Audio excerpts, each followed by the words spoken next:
HighSec Buyback offers a 90% JITA anywhere in HighSec. Simply go to highsec.evebuyback.com, appraise your items, create a contract, and get paid quickly. Welcome to Talking in Stations, a show about EVE Online. I'm your host, Artemis Albosa.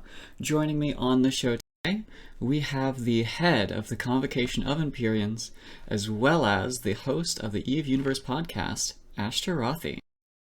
Greetings, fellow Empyreans. I am Ashterothi, and it is good to see you. Happy Totality Day. Oh, is it Totality Day? Okay, good. Next week on the 13th. Isn't there usually like a big brawl or something in Pochvan? I think that the player celebrations have already started, but the official, full-on day is the 13th. Awesome. I'll mark my calendar. Also joining us on the show today, we have Gergoran, a line member from Pandemic Legion. Hi. Welcome. So we've got a couple of topics on the show today. To begin with, we're going to look at some capital brawls that have been going on down in low sec, which Gergoran has been keeping track for us. And then Ashterothi is going to help us deep dive into the lore of what's been going on with the current arc and what that tells us about the future of what's coming for EVE Online. We have a question in chat, Ashterothi. What are your pronouns? He or they, either way. Awesome. He or they. There you go, Alice and High Space Gator. Everybody in the chat, lovely to have you here. We are recording a little late, just because the Alliance tournament just wrapped up. We aren't going to be giving you any spoilers during the show, so don't worry. You have time to go catch those in the Twitch VOD or on YouTube. But let's go ahead and get started with Gergoran and talking about what's been going on with Wrecking Crew, right? Right. Yeah, historically, Wrecking Crew was low-sec hot droppers, but over the past couple of years, they've become a sov-holding coalition in the nullsec near their traditional low-sec homelands, especially taking over Providence. Awesome. And then who are they fighting? They're fighting against Deepwater Hooligans, which is an alliance. They've formed early in 2020, I think. They're one of the more prominent non-sov holding case-based PvP alliances these days. I sort of get the impression that Deepwater Hooligans are an amalgamation of ex-Dread Bomb, so ex-RC, and then also, gosh, who were those low-sec groups? It was dock workers, and there was somebody else who all sort of kind of disbanded. They've gotten a lot of people since they formed.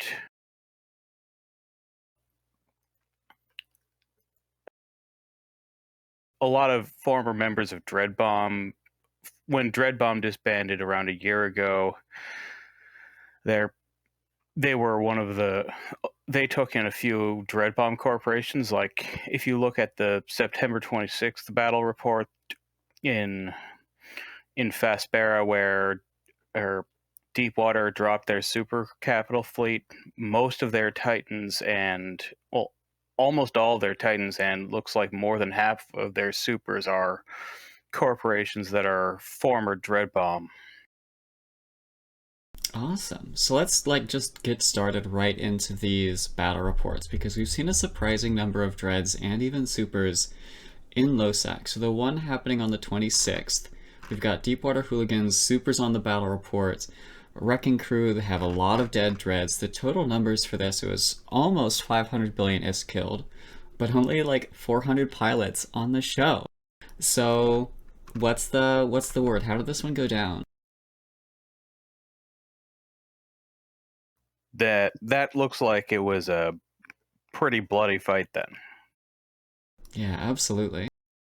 What's interesting about that fight is, it being in low sec, there's no bubbles or anything like that. So, keeping these things committed to the field. Absolutely, and I suspect that's... Go ahead, once they siege up, they're not going anywhere for a couple minutes. Right, you got to get work done quick. And boy, supers are good at killing capitals quickly, aren't they? Yeah, and Dread Bomb was one of the key alliances in RC's transformation from the low-sec hot droppers to what they are now, which is kind of the smallest of the major sov-holding coalitions, I guess you could say. I mean, anytime your opponent is dropping as many super capitals as you have dreads, it's a bad day. Yeah. This is very true. And this sort of kicked off a chain of fights that we're going to go through. So I think the next was October 4th, right? There's one from the 4th. This one's kind of smaller numbers, still in the 200 to 300 range, so decent-sized fights. But again, we had capitals on the field, and it looks like Tempest Fleet issues are being flown a lot as well.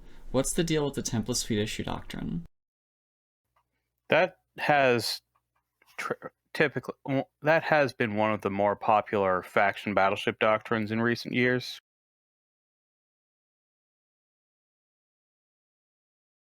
The Mimitar hull has, arty, which is really high alpha. Faction ships, generally speaking, have a application bonus. Those aren't arty though; those are autocannon. Awesome. Yeah, well, that's fine. It's tracking bonus is going to be good, and Macarials are really expensive. Yeah, if you're going to fly faction battleships that use guns, faction battleships that use projectile guns. They'll either be Macarials or TFIs, and Macarials these days, most people are probably not going to think they're worth the cost.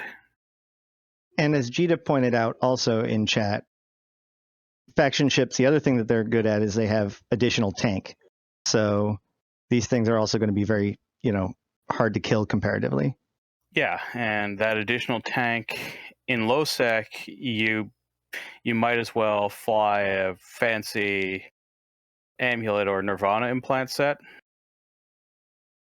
And go ahead. And those amulets increase your armor buffer, Nirvanas increase your shield buffer, and in low sec, since there are no bubbles, it's a lot harder to lose the pod if you get killed.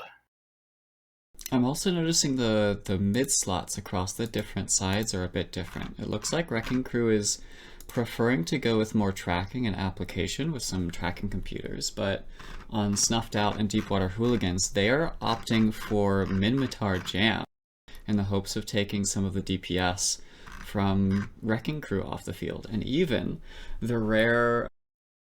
Is that a target spectrum breaker, but the new name for it? The signature radius suppressor? Yeah. It's been a long time since I've seen that fit to a ship. How does this module work? I think it reduces your signature radius. Like I have not looked into it. So the way you're basically on it. So your signature radius is effectively how big you are, right? Like as far as all of the calculations to scan you down, to hit you, whatever. Like you're just a giant sphere the size of your signature radius. This reduces your signature radius passively just by being on you, and then has an active version that suppresses it by even more. So if you're being shot at a lot and you're able to move relatively quickly, you can pop that thing and sig tank them for a little while.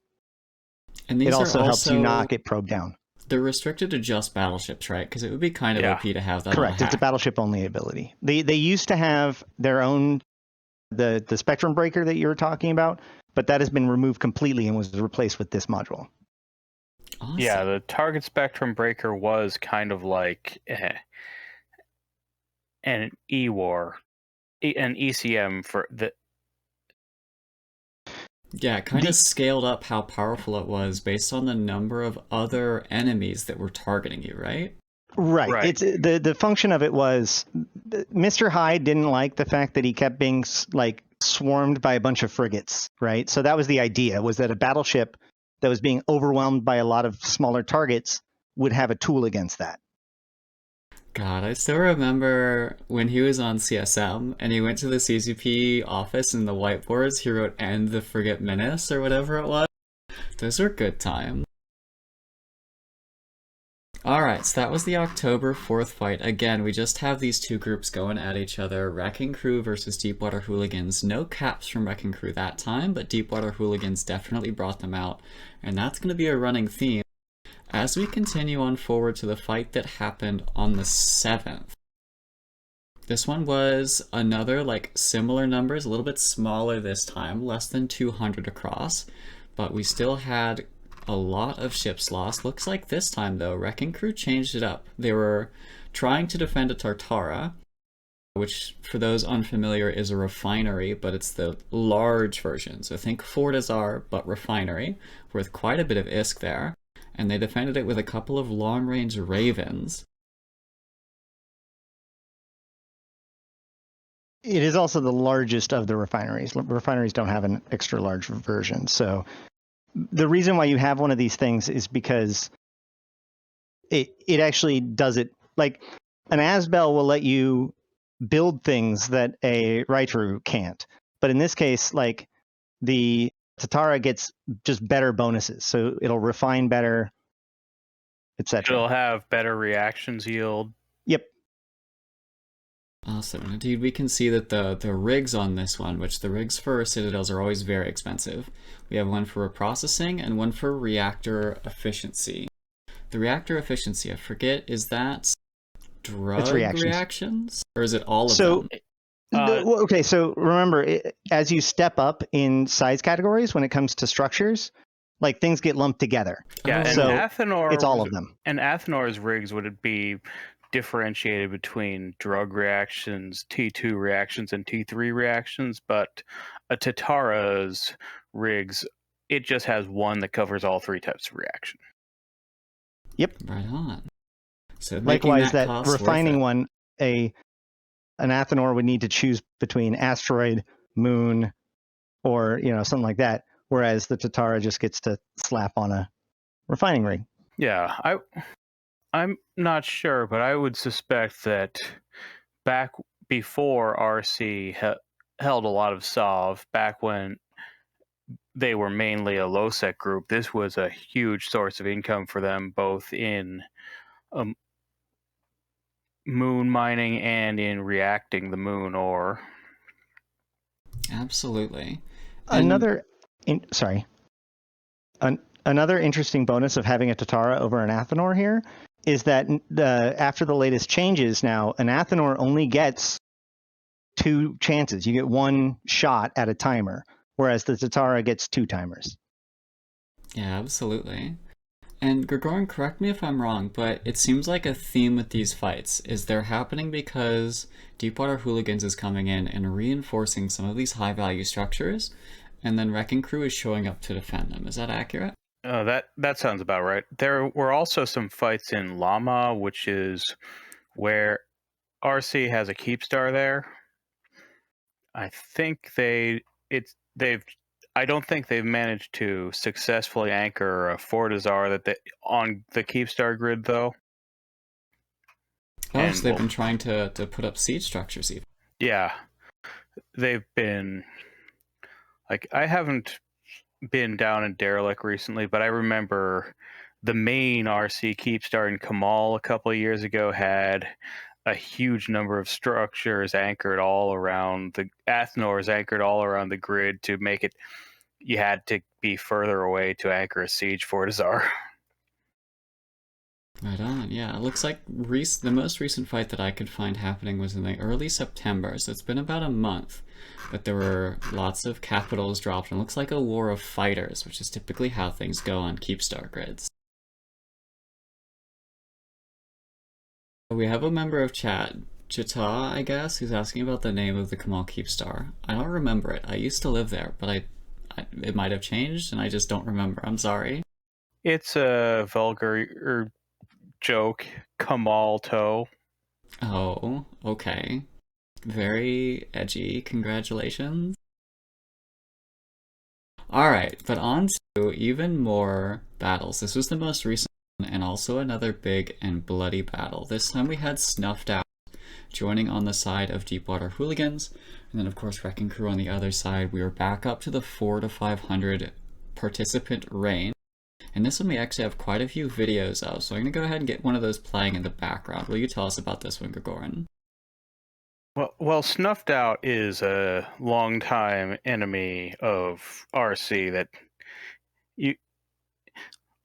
they have a very old rivalry. Like, so if there's a big fight in low sec and RC is on one side, you can expect Snuffed Out to eventually show up on the other side if it lasts long enough.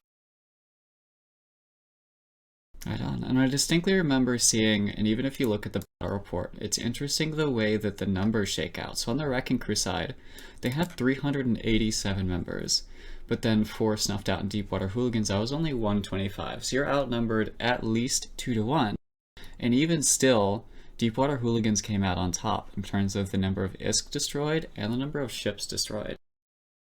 And some of the people on RC's side are people who you really don't expect to see on the same side. Oh yeah, like who? The Initiative and Northern Coalition. Ah, fair enough. Those aren't alliances that I think of as historically friendly with each other. Well, I mean, if I run through the list in my head of like the organizations in EVE that will bring historical enemies together to fight against, the Imperium comes to mind, right? Goonswarm, of course. And then Snuffed Out is number 2 on my list. Like, when Snuff Out shows up, a lot of groups will be like, hey, let's just shoot them. Because of their history with low sec and just bashing anybody and everybody, they've made lots and lots of enemies. Their play style is they want to be the bad guys of EVE, and they're good at it. Does that seem like a fair description of them? Yeah, I agree, absolutely. All right. Is there anything else that we want to mention about this fight between Wrecking Crew and Deepwater? From my perspective, it certainly seems like it is just heating up. This is only going to get bigger, especially as there's that consistency of capital brawls happening. That's what's going to attract these other groups, the Pandemic Legions, the Northern Coalition, the Imperium, Snuffed Out, etc. What do you think, Gergoran? Yeah, I don't know if Pandemic Legion will go down there, and if I did know, I wouldn't be allowed to say it. Fair enough.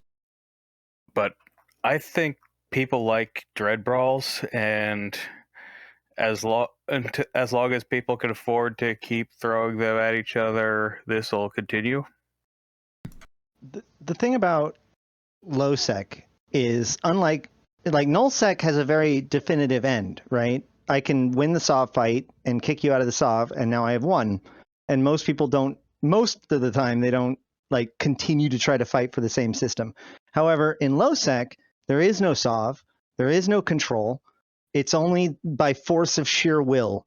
So these fights, like rivalries, last for years, decades around here. Like, one of the alliances on the RC side, which is Shadow Cartel, they are an old rival of Snuffed Out. Nowadays, they're not quite what they were a few years ago, but they've had a resurgence over the past 2 years or so.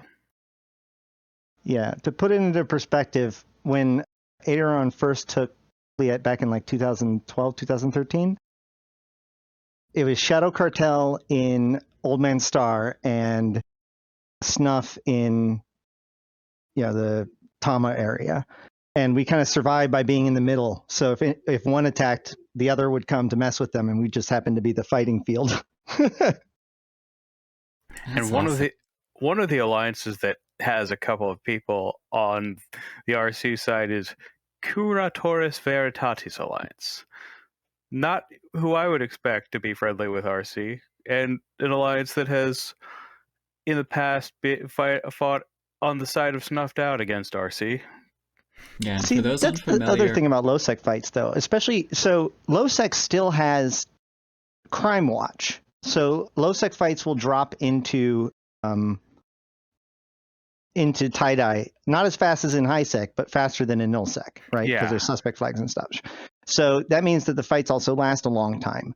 And you're in low sec. Like, it's just filled with sharks. So third party is always going to happen. So CVA may not have even been coordinating with them. They just might have been in the neighborhood, you know? Yeah. If I'm not mistaken, they have been friendly with Triumvirate over the past year or so, and Triumvirate is associated with Red Menace Coalition, and they are friendly with RC. Yeah, and to give a bit of a history with why CVA you wouldn't expect them to be fighting alongside RC, it's because the current space that RC Wrecking Crew occupies is Providence, and that was formerly the home of Pravi Block, which CVA was sort of like the executor alliance. They, like, if you thought Pravi Block, you thought CVA, and that was their home for many, many, many years until Wrecking Crew came in and took it over. Fun fact. CVA is the oldest alliance in EVE Online. I thought Ushrakan was, and CVA was the second oldest. Was it that it? Oh shit! I might have had him back. I might have them backwards. They're one of the two. It is. I thought they were the one. I can't remember because one thing was true about one and the other. Either way, they go back and forth about it. Yeah, and isn't Pi the oldest corporation in the game? So that's what I meant. Was Pi. The Minmatar have the oldest alliance. So the Amar that's have what the it oldest was. Corporation. That's what it was. Thank you. That's actually the answer. Yeah, and I distinctly recall when RC first took over this space, first took over Providence, they made a big deal about one of the faction Fortizars, which of course used to be a player-built station. It was built by Ushrakan. Is that the 9UI one? Yes, I believe so. And RC made a big deal of like turning control of that faction Fortizar back over to Ushrakan after their space was liberated from the Amar Menace and CVA and Pravi Block. It's also worth noting that these are two of the most like hardcore RP groups. You know, CVA less so, but Pi and Ushrakan and all these guys, like these guys take their RP very, very seriously and have since the beginning. Yeah, it's absolutely great stuff. Alright, before we get too deep into the lore though, I do want to cover one more battle that was going on, and this time Pandemic Legion was there. This one was happening in X-TAC 7. And I might have lost the BR. One moment. I lost the BR. Let me find that. Well, Gergoran, what happened in X-TAC 7? Well, I was there, and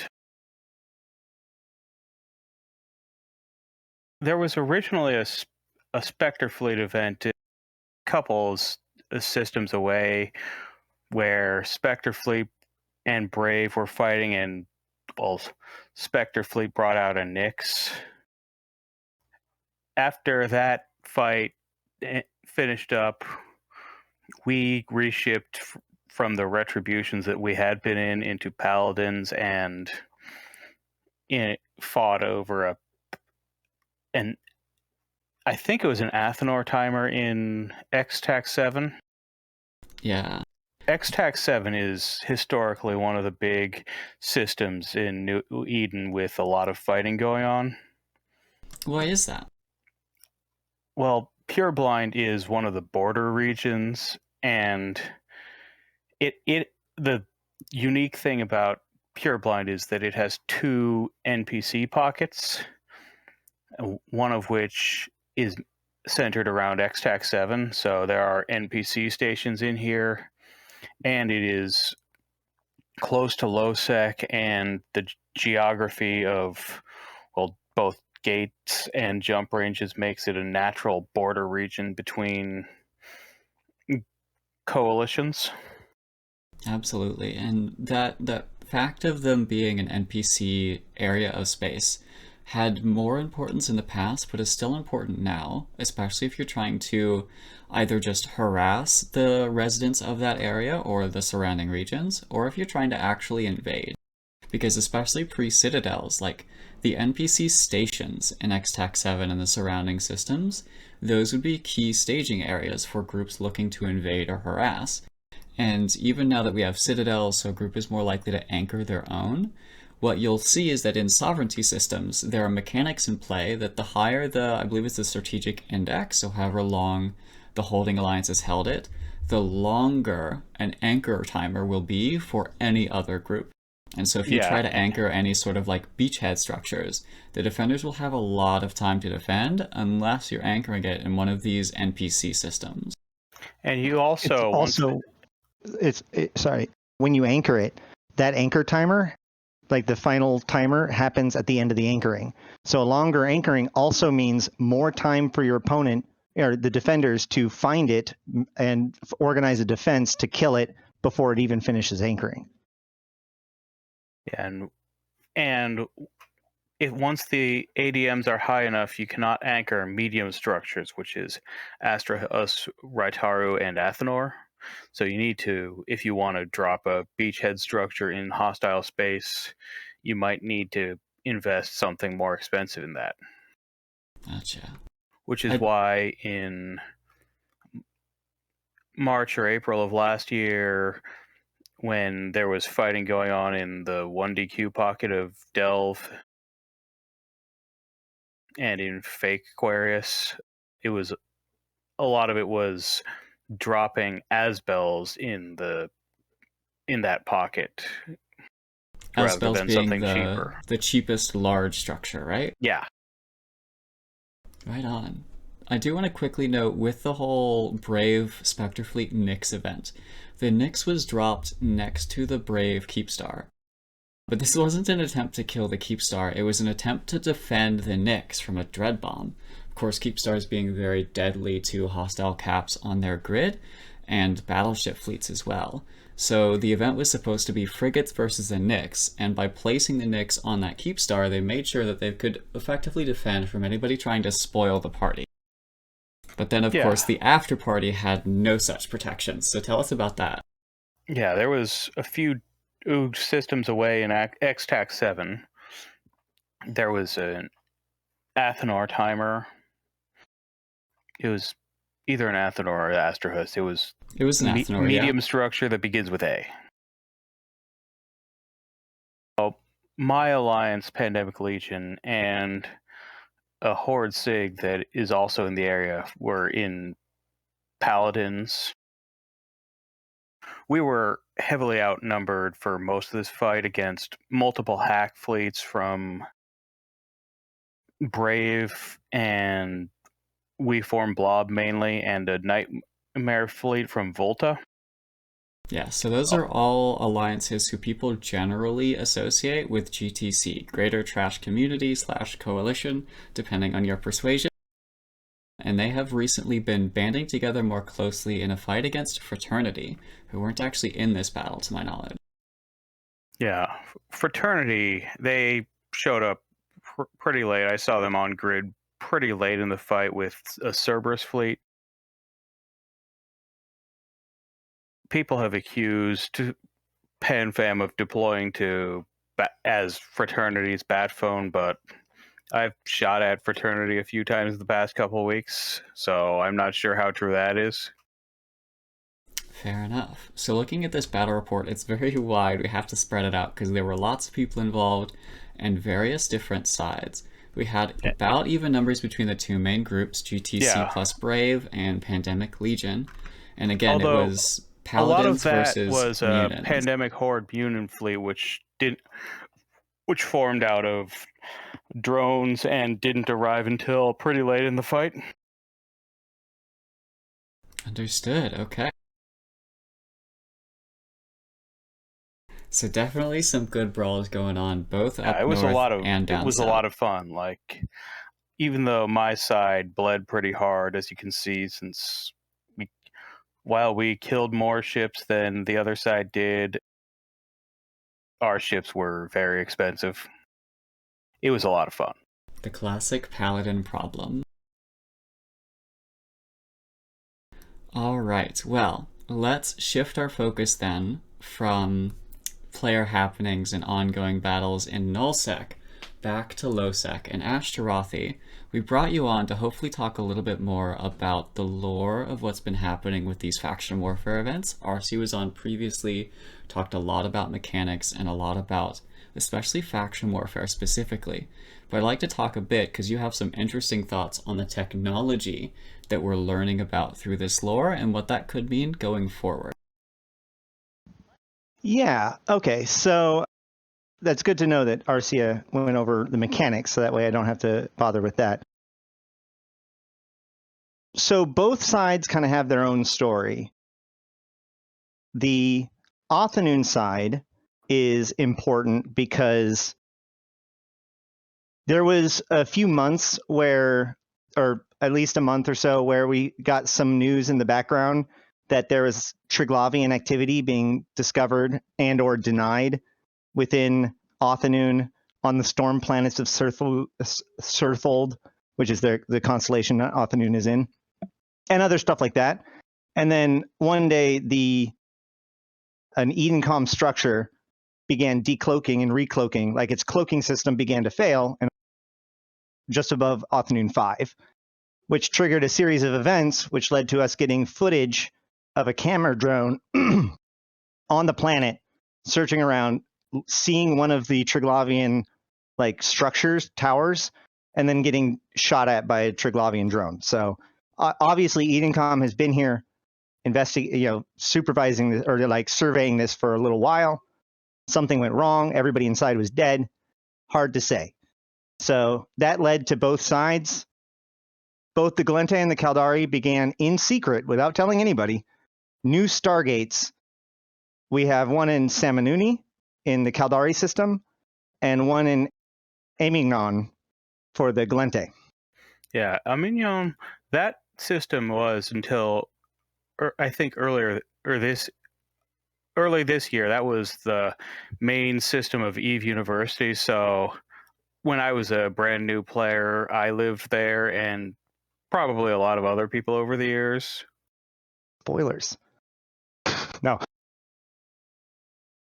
That is, so the interesting thing about Amignon is that is the most interesting thing about it, right? Like, Samanuni, by contrast, is incredibly important. It is an Edencom fortress, but it is the Edencom fortress that the current CEP chairman, i.e. the de facto head of the Caldari at the moment, he became famous by leading the defense to fortify that structure or that system. And he is a populist, authoritarian. It'll be interesting to see what happens. You can see the Caldari video where he's giving the speech and making references to the war hero Toby Tobel. I think I can never remember how to pronounce his name. Either way, so it's interesting that these two systems, like, it's obvious why Samanuni would be chosen. I am driving myself up a wall trying to figure out why Amy would be chosen. The only significant thing about Amy is that it was the Eve Uni campus for a while. Yeah, they consolidated all their Empire Space stuff into Stackmon earlier this year, but before then, their main high-sec place was Amignon. Yeah. And I don't think there's ever been anything important about Amignon otherwise. Nope. But right next to it is Jafit.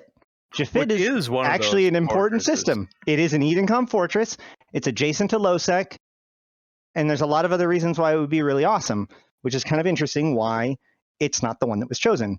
Either way, they neared their completion of the gates, and that is when the orders to begin this event fired off. So that's what we're doing, is that if we can finish our side, Othanoon side of the gate, then the gate on their side will be able to be active when we own the system, right? So on the Amar side, and as with the Triglavian stuff, it's the idea is that they want control over the system because it's clearly, it is valuable intelligence. In fact, actually, what we can see in HoboLeaks is that we're about to see a stage 2, more or less, where the Glente Caldari side will also get Triglavians or data sites which are Triglavian in nature, and they have to return them to Amy and Sam. So the side... I appreciate these short names so that I can remember them. Yeah, Uni always called it Amy as well.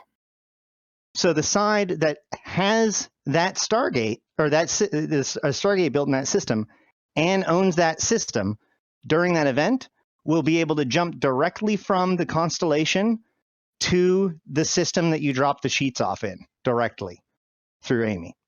Oh. Which is a huge advantage if you think about it. But I digress. On the other side, this is where we get a bigger clue as to what actually is going on. The Amar have built 3 stellar transmuters. What is a stellar transmuter, and why should I care? That sounds like a Triglavian thing. Yeah. So during invasions, as the invasions began to ramp up, like before the actual stealing of the suns, they started experimenting with things called stellar accelerators, which were these big structures that pointed at the star. It was built on a star grid, and it would cause an effect in the systems.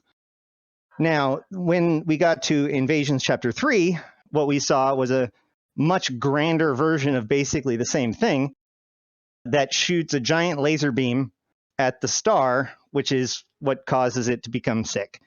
And those are called the Das Porvitium Transmuter. Okay? So now, during Invasions, Chapter 3, basically, we both Edencom and the pro-Triglavians fought for control and pushed the control bar to their side. The first team to push it all the way to their side would, if the system was able to be progressed, which not every system was able to actually have this happen to. Those who weren't became a minor victory for that team. But either way, if it could progress, then it would go into either second and final liminality or bulwark. Well, first, second, and final liminality, and then bulwark and fortress. There's one other minor stage on the Edencom side, but you get what I'm saying. So when you go into first and second liminality, it builds the transmuter, and it gets bigger each stage during invasions.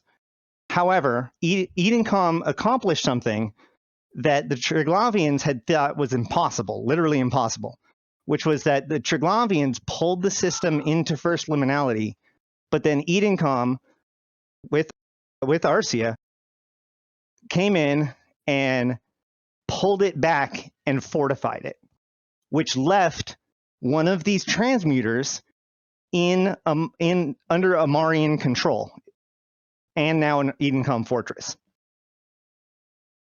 About 3 months ago, I think it was, the Amar built structures around the captured transmuter, and this made people very nervous. So it seems that the Amar have now studied the transmuter and are experimenting with their own versions of it, and they have chosen occupied systems that are Mimitar systems, because if something goes horribly, horribly wrong, it's not their space. It's not their star, right? They're treating them like the slums, right? So they're doing their dangerous experiments over there. In fact, it's actually kind of interesting. Diplomacy has failed now so badly that even Interbus, which is the neutral transportation company, the one that runs asset safety, it's being torn apart because the empires can't agree on what to do about the systems controlled by, or in these Turner, Vard, and the other one, the transmuter systems. It seems that the Amar are actually trying to keep the people trapped in there, which is kind of weird. Either way, so the transmuters are turning on, and now the stellar data is being collected. Now, while we know what the gate is, we don't know what the research project is supposed to do. But the side that collects their information completes their research project. Now, CCP Fozzie gave an interview or whatever saying that this is actually part of the larger arc, that, the people that do that, this will play into the next piece and the next piece, right, as we go through. And what they're really working towards is a new technology that the empires are working towards. So the question is, like, CCP has said that major features especially will now be introduced through this ARC system, right? So as this plays out, it will allow us to kind of get a clue as to what's coming and affect it in different ways, right? Like, does the gate get built? Do the Mimitar finish their research project? By the way, right now with nothing changing, I think that both answers are no. So we'll have to see what happens. Really? Yes. Is it because there's like strong opposition both ways, or is it just not enough players are able to interact with these faction warfare systems? Well, no. Well, I mean, they're fully interactable, right? Like anybody can participate in either activity completely. You just can't do the warzone control. So I'm not 100% sure why the Mimitar side is like become so sluggish, but the Galente side is actually like giving a good show of it.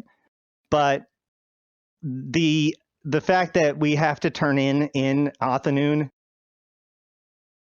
the dangerous system, like the heart of darkness, as it were, at this point, in order to get our credit in a site that has no protection at all. There's no gate. It's not even a dead space site. Anything can be, there can be a Loki there at any given time. As soon as you walk up to give your ore, pop.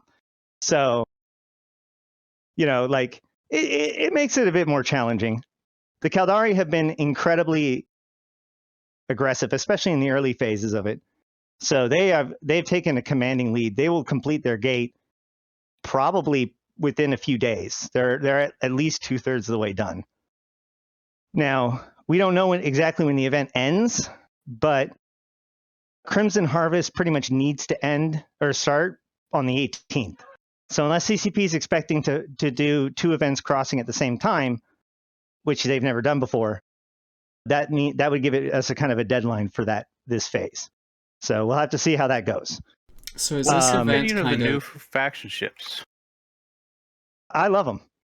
Most of them. Yeah, they seem pretty cool. I just don't know if I'd spend the current prices on them. No. This is right now. Right now, it's like a rich boy toy exclusivity thing. Like the thing is that like, well, we'll have to see how available these are in the LP stores and stuff like that once the real faction warfare rebalance comes in November, right? Like right now, there's an incredible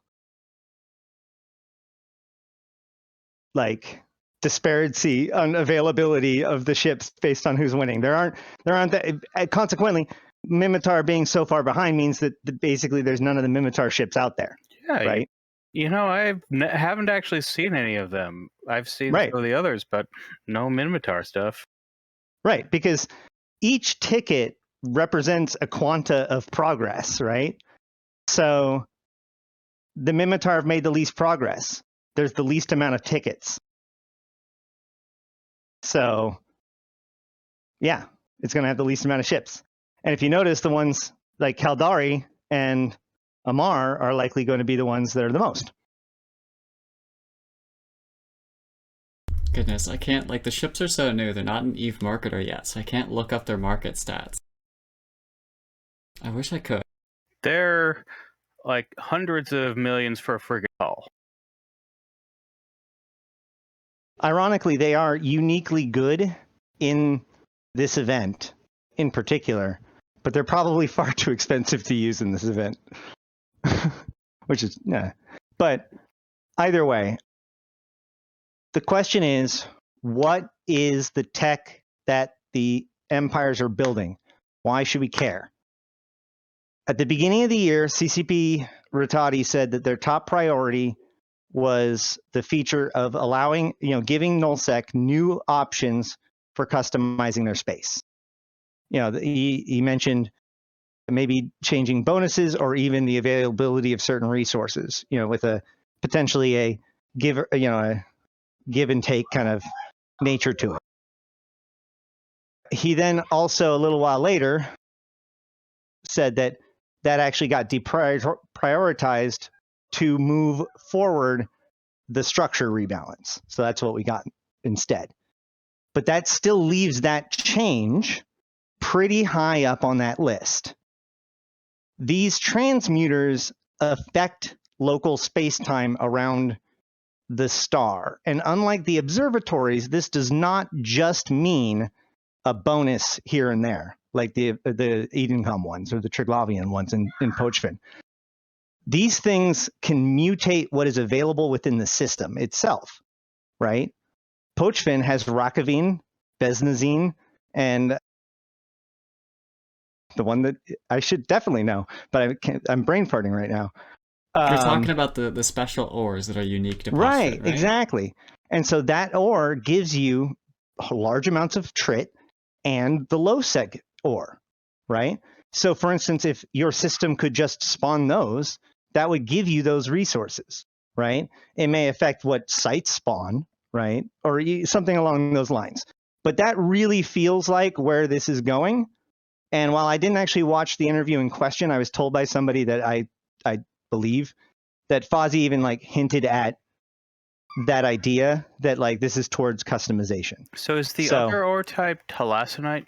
That's it. Thank you. Gotcha. And some other potential changes, like just out of the blue, or not really out of the blue, but tinfoil hatting going forward.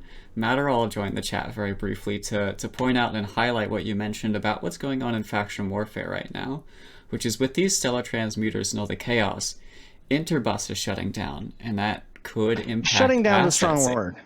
Well, they're being disrupted, let's say. Yeah, so there was a meeting, and that meeting ended with the 4 diplomats all leaving without coming to any agreements. So that's the state it's in. Classic. So my question then is, these stellar transmuters, a lot of people are imagining them as something you'd put up in your space to build up your space. Would there be an option for either taking over a stellar transmuter or building one in hostile space to turn off the asset safety there? So the tinfoil hat that any disruption to Interbus it could be represented as a change to asset safety is delicious. I agree. However, it is worth noting that one of the features that we are getting is the heraldry system. And the heraldry system is the point system that we get for that is Interbus points. So what is more likely is that this crisis is going to trigger a new program within Interbus that works with us Capsuleers to provide goods for the war front, basically, right? Which is why we turn in the equipment. That was and the why whole we go by and do players for players thing. So for those who don't recall, there was a big player outrage when CCP introduced the Prospector Pack, which is a pack you could purchase which gave you some game time and other rewards, but it also gave you a retriever and some fittings if memory serves. And everybody was like, we're just creating assets out of nowhere, people can buy them with money, not a good thing. And CCP's response was to promise that in the future, those sorts of packs, the ships that would be given out, would all be sourced from players. And this created a whole bunch of flurry of discussion about how that would impact the economy. Are you effectively creating a price floor for any goods that CCP buys from the players to give out in these packs? And the heraldry system was sort of a way around that. They'll sort of let you turn in any ships or assets or that sort of thing for this program, get those heraldry points, which will turn into special skins for your ship or your citadel and other various pieces there. Way cooler than skins, but yes. Way cooler than skins. What's your favorite part? The heraldry system is a whole new particle system. Like it's things that come off of your ship, right? As opposed to a skin, which is like a texture change. So they would actually go in tandem with each other. You will potentially, I guess I should say, to be conservative, set a skin and a heraldry or multiple heraldries.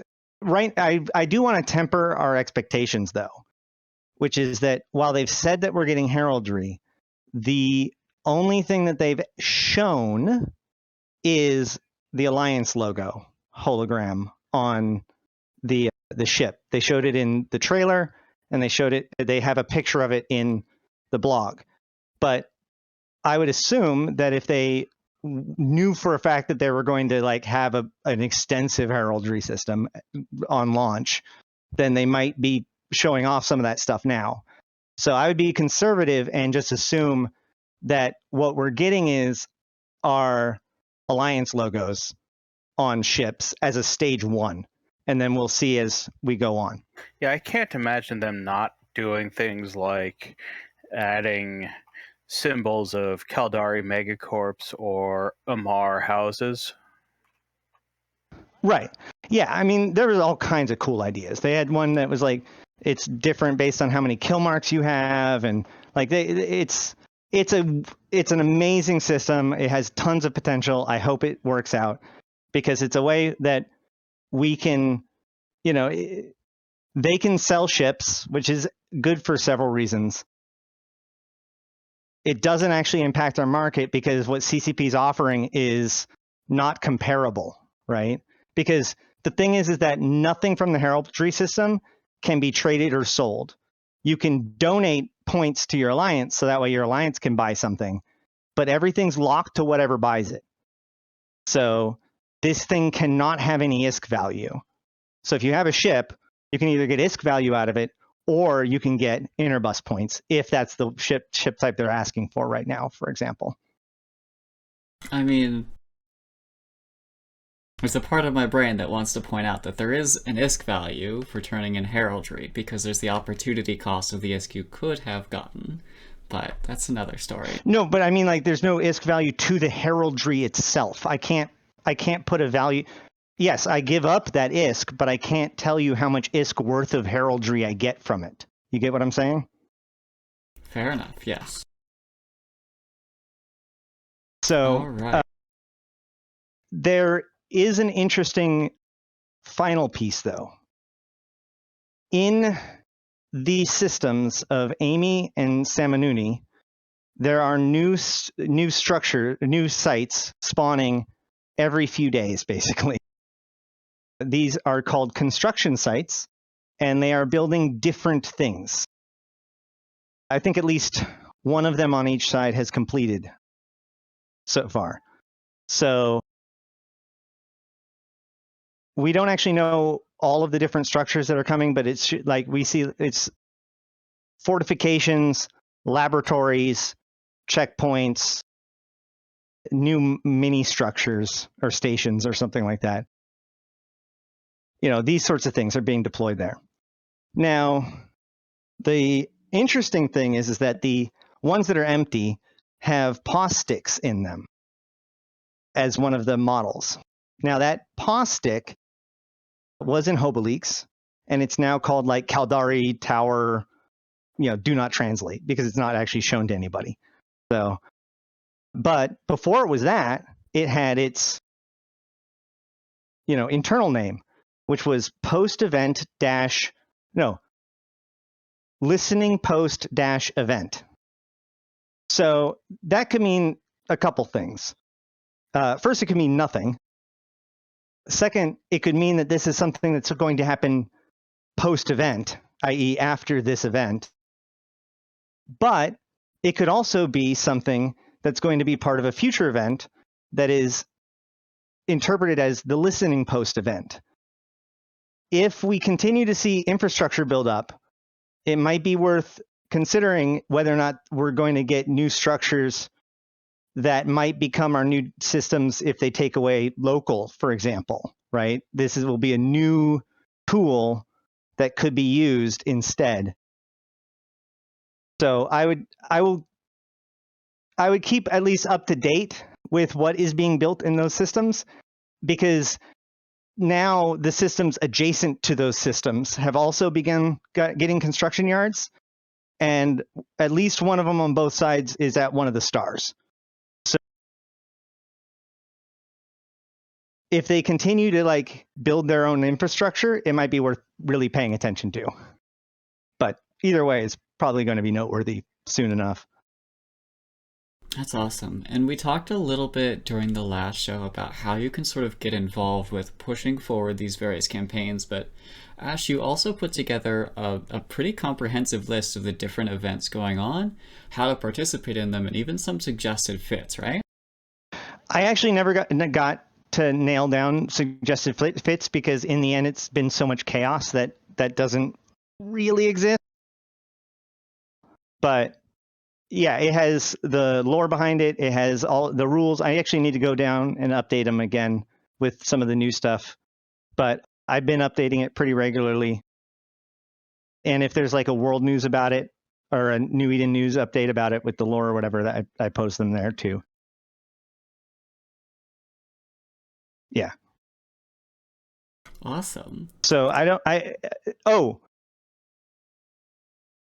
also about those Triglavian sites I mentioned within the Galente Caldari side. I don't know when they're going to come. They might happen after this whole thing's, and the Crimson Harvest, so like next month as a ramp up to the actual expansion. But Totality Day is on the 13th. That'd be a really good time to have a new phase with Triglavian sites start spawning. Yeah, that would make a lot of sense. Goodness, can you imagine the farming that would take place if the Potchven site started showing up? Well, I don't know if dread sites. I don't know. Either way, but these data sites, you should be able to turn them in for the same tokens. So this will be an additional way to get tokens to turn in to get the faction ships, which may be partially to alleviate pressure of the fact that the Galente have been kind of held down and noogied for the first half of this. All right, okay. Don't hold back now. Well, I mean, I am Gil. No, so basically what actually happened was the Cal Mill being there are several very organized, very powerful forces within the state militia that are our peers, right? Like IRED being one of them. So they took it very seriously. Like I said, they have done their job. I watched them for the entire first day, and they had a gate camp and they were camping the Galente turn in, but they wouldn't kill you. They would just notify you that it was illegal to turn in the Galente ore, and if they jettisoned it, they could go turn in their Caldari ore, and that they would be protected within Surthud as long as they're mining Caldari ore. And they really did like push this out. That's why they've made so much progress, is that they have been organized and interested. Galente is comparatively being more, I guess, tactical. They are looking to the expansion. What we know is that we're going to be getting a frontline system in which systems that are adjacent to your enemy system, so a Galente system is adjacent to Caldari system, or any system that's adjacent to that system, those systems are vulnerable. And the only way to really keep them pretty darn safe is to have them be a rear guard with a 2-system buffer from any Caldari system. So there's been a lot of focus by the Galente to they're happy to let them throw all their effort at that because it allows them to get some work done. So like they took Vlil and been doing some other stuff because they're trying to get a more strategic position moving forward. So it's just 2 different strategies, but we have actually seen like the Galente have been getting faster over time, but they are way behind. Right on. All right, are there any other final thoughts we have on the upcoming faction warfare system, the ongoing events, potential things coming for the future? Epic. I thought we had a pretty detailed and thorough discussion as well. So that's a lot of I was stuff going to say, I think I blew all of my load on that one. No, I think that's even that.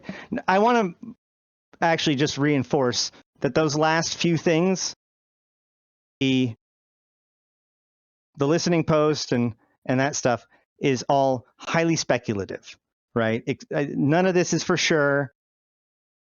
Even we have no actual like evidence of the being given to the players yet. This is tea leaf stuff. I just want to make sure that that's understood by everybody. I mean, I am all for it, and hopefully with the coming of Crimson Harvest and Totality Day, we might know sooner rather than later. All right, well, and I'm happy to be wrong. That's fine. I've hyped people up before, and then when it wasn't true, they blamed CCP for having hyped it up. Like with the Stargate project, I take personal responsibility for that because I was the one that said that, even though CCP before the event started actually said it wouldn't be that way. So I'm trying to avoid that. I mean, players are gonna be salty no matter what.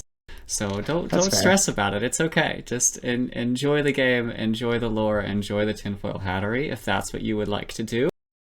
And thank you for sharing with us some various ways to enjoy the game from the lore and RP side of things. Gergoran, it sounds like you're having a good time up there with those Brawls next Tech 7. Yep. Certainly some more capital fights going down south. So we here on Talking in Stations will continue to keep you updated as these events unfold. Make sure to tune in next Sunday. I think the last of the Alliance Tournament trials happened today, so we should be back to normal time next week.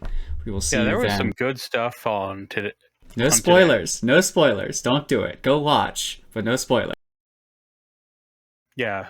So one of the things that I forgot to mention about the fighting in X-Tac 7 yesterday is, well, last night I went to check on the prices for some of the stuff that I sell in my own personal industry projects, which are mainly reactions. And it looks like in Jita, someone, after seeing that a lot of paladins died, bought up a material that is all the sell orders for material used in Amar Tech 2 production. Oh. Terahertz metamaterials. Which... Totally a coincidence. That's something that I make, so I guess that's good for me. Awesome. All right, well, Lordy, I would never tip anybody off like as I'm making something. Oh man, you're a better man. No, I'm just kidding. Yeah, I mostly trade it to a lot of Tech 2 producers in my home regions, since I don't find the added cost of exporting to Jita, even if I can sell for higher prices in Jita, to be worth it. So I think that this mostly affects people who are building outside of large holding coalitions, who don't have substantial industry bases. Real quick, I assume that I can't just launch into a whole nother real quick topic, right? Like we're past that. I mean, what do you got? Yori just triggered my trap card. Uh-oh. Or was it Yori? No, sorry, Heretical Coffee, saying Trigs should be in faction warfare, because that just reminded me about another half of this whole thing. Let's make it quick. Give us the TLDR. Yeah, no, it's simple, which is that most players think of the Triglavian Collective as one collective, but it's really actually three different factions. And as they said when they came to Pochfin, the flow shall cleave and proving shall begin anew. So the actual clades have been fighting between themselves since then. They don't actually like each other. So each of the empires have been dealing with the Triglavians in different ways, including overtures of diplomacy. So it could very well be that we see more of the division between the clades, and maybe even different empires aligning with different clades. Oh, that sounds very interesting. Okay, awesome. Yeah, I'd like also tinfoil. I'd like to see some of the pirate factions get involved in faction warfare too. I mean, that's sort of the classic timeline, isn't it? So what they said is that the Allegiance system, which is coming like first quarter next year, is going to start with the empires, but the goal is to perfect the system and then also, include the pirate factions potentially with it. And besides, we all know that as soon as the Empire factions have technology, it's going to get stolen by the pirate factions. It's just the way that EVE works. No, sometimes when the pirate factions get technology, it gets stolen by the empires. Just look at the Scorpion. We all just like to share, okay? We're just one big happy New Eden family, sharing our knowledge and technology with a little bit of fighting in the mix, so it's okay. Alright, I'm going to call it there. Thank you very much, Ashterothi, for joining us and giving us your insights. Gergoran, thank you as well. Thank you to the very lively chat we've had today. We, once again, will see you this coming Sunday at 1600. Hopefully we'll have some news about what happened on Totality Day, or at least keep an eye out on the New Eden forums and, of course, Reddit and the various social medias for any events that are ongoing. Alright, thank you very much for joining us. See you next time.